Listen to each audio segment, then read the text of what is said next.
नमस्कार, social city prime news में आपका स्वागत है। मैं मनीष उपाध्याय। आज हम लोग हैं ग्राम पंचायत राज जैतपुर में और हमारे साथ हैं यहाँ का स्थानीय मुखिया बच्चाराम जी। आपका बहुत बहुत स्वागत है हमारे चैनल पे। आपसे हम जानना चाहेंगे आपका कार्यकाल पिछले कितने वर्षों से है? आप हमारे यहाँ आए इसके लिए बहुत बहुत धन्यवाद। धन्यवाद। हमारा कार्यकाल जून 16 से है, 16 जून से, और लगभग 4.5 साल का पूरा होने वाला है। मुख्यमंत्री 7 निश्चय योजना, जो कि पूरे बिहार के लिए एक बहुत ही महत्वाकांक्षी योजना माना जाता है, इसको कितना सफल मानते हैं आप? हम इसको सफल, जैसे हमारे पंचायत की बात है तो हम 90% से आगे हम सफलता में हैं। कुछ काम रुका हुआ है जिसको हम फिर अभी जारी रखे हैं, और मुझे उम्मीद है कि इस माह के अंत तक, अभी तो फरवरी लास्ट कर रहा है, लेकिन 15 मार्च के पहले तक मेरे यहाँ जल नल या चाहे जो भी 7 निश्चय योजना की काम है वो पूर्ण हो जाएगी। आपके पंचायत में टोटल कितने वार्ड हैं? कितने वार्ड ऐसे हैं जहां की जनता नल जल योजना का लाभ ले रही है, और कितने वार्ड अभी भी इस योजना से वंचित है? हमारे यहाँ कुल मिलाकर जैतपुर पंचायत में 15 वार्ड है। 15 वार्ड है, जिसमें हमारे यहाँ लगभग 14 वार्ड में जल नल की काम पूर्ण हो चुकी है।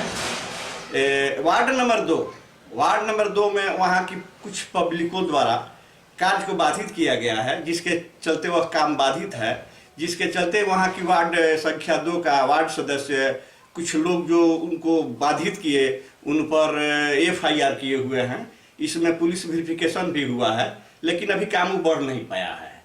इसके लिए मैं आग्रह करूँगा, सरकार से भी आग्रह कर रहा हूँ, और मैं प्रयास करता हूं कि यदि सरकार मुझे मदद कर रही है, प्रशासन मुझे मदद कर रही है, तो मैं वार्ड के माध्यम से वहां भी काम पूर्ण करूंगा।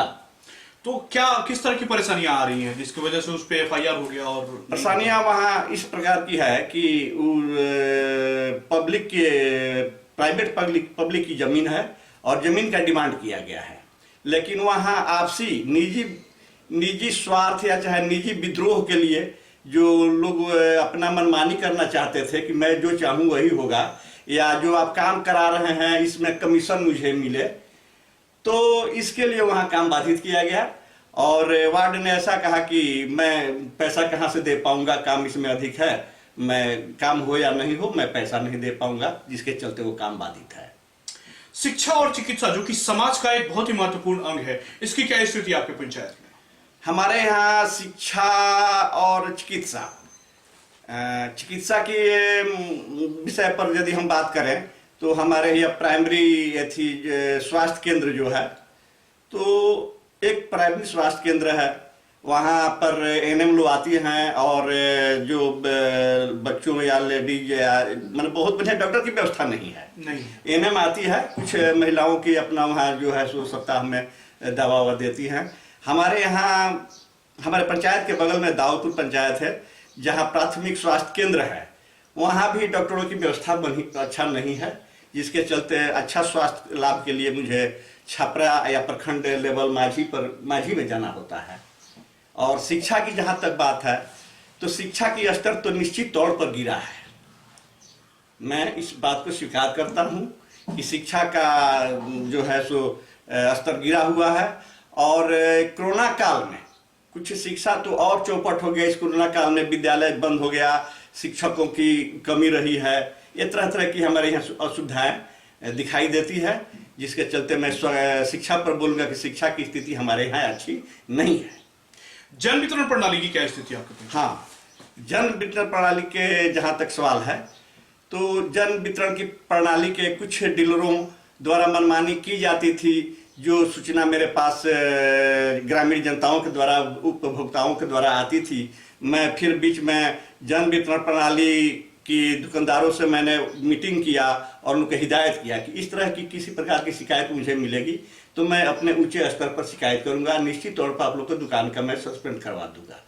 तो अब लगभग मुझे उम्मीद है कि हमारे यहाँ जन वितरण प्रणाली की व्यवस्था अच्छी चल रही है, और कोरोना काल में जितने फ्री सामान या पैसे पर देने वाली सामान जो आती थी, निश्चित तौर पर हमारे यहाँ विक्रेता लोग सामान को वितरण किया है। वृद्धा पेंशन योजना और आवास योजना की क्या स्थिति आपके पंचायत?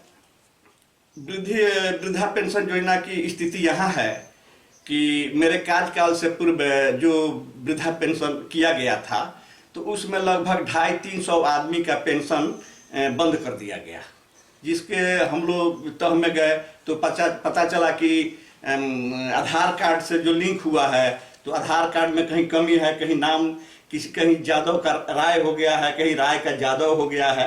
मैंने इस तरह की चाहे बैंक की खाता में भी कहीं ना कहीं गड़बड़ी आई, त्रुटियां पाई गई है, जिसके चलते बहुत सारे लोगों का पेंशन रुका हुआ है। फिर हमने एडीएम छपरा से हम लोग मुलाकात किए हैं।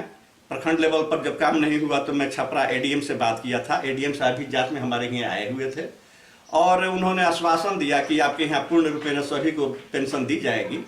तो फिर हमने एडीएम साहब के पास गया था, उसमें से 50% लोगों का, यदि 250 था तो उसमें लगभग 100 लोगों का पेंशन आना शुरू हो गया है। अभी कुछ लोग का पेंशन बाकी है और हम लोग लगे हुए हैं कि उन लोग का भी पेंशन मिल पाए। बीच में नया पेंशन जो हुआ है, नया पेंशन भी लगभग 100-150 के एवरेज में हमारे कार्यकाल में हुआ है। उसमें भी त्रुटि आई है कि 2 माह या 3 माह करके पेंशन दिया गया है, उसके बाद फिर उनका पेंशन रुका हुआ है। फिर मैंने इसके तह में गया तो पता चला कि इनके भी आधार कार्ड या वोटर आई कार्ड का जो मिलान है वो गलत है, या कहीं ना कहीं बैंक खाता में उनका त्रुटि है। पंचायत की मुख्य समस्याएं कौन कौन सी जिससे यहाँ की जनता अभी भी जूझ रही है? हमारे यहाँ पंचायत की मुख्य समस्या ऐसी है, जैसे जल नल की बात है। सरकार का कहना है कि हर घर में जल नल का पानी जाना चाहिए, लेकिन ऐसा मेरे वार्ड में नहीं हो पाया है। जैसे कि वार्ड नंबर 12 जिसमें खुद मैं रहता हूँ, तो मेरे ही वार्ड का कुछ अंग ऐसा है जहाँ जल नल की व्यवस्था बनाई गई है, जहाँ बोरिंग की गई है, वहाँ से कम 1.5 किलोमीटर की दूरी पर बस्ती बसता है और बीच में नाहर जो है सो घेरे हुआ है। तो वहाँ पानी ले जाने में, पाइप ले जाने में मुझे काफ़ी असुविधा हुई है। वहाँ पाइप जा ही नहीं पाया है। वहाँ के लोग क्षुब्ध हैं कि मुझे पानी नहीं मिल रही है। इसी तरह की मामला हमारे वार्ड नंबर 9 में है, जो NH और रेलवे के बीच बटा हुआ है। वहाँ मैं पानी नहीं दे पा रहा हूँ और मैंने आग्रह किया था प्रखंड विकास पदाधिकारी के महोदय के सानिध्य में कि इन जगहों पर डबल बोरिंग की व्यवस्था बनाई जाए, लेकिन ऐसा व्यवस्था नहीं बन पाया है। तो लगभग 3-4 वार्ड मेरे यहाँ ऐसे हैं जो इस समस्याओं से जूझ रहा है और चुनाव का भी समय है। मैं यदि वहाँ जाता हूँ तो लोग बार बार प्रश्न करते हैं कि मुखिया जी हम लोग के यहाँ पानी कब आएगा। लेकिन मैं ये बात स्पष्ट रूप से कहना चाहता हूँ कि सरकार यदि मुझे राशि मुहैया कराती है तो मैं वहाँ जहाँ बाधित है वहाँ भी मैं पानी भेजने का प्रयास करूँगा और भेजूँगा। वहाँ पे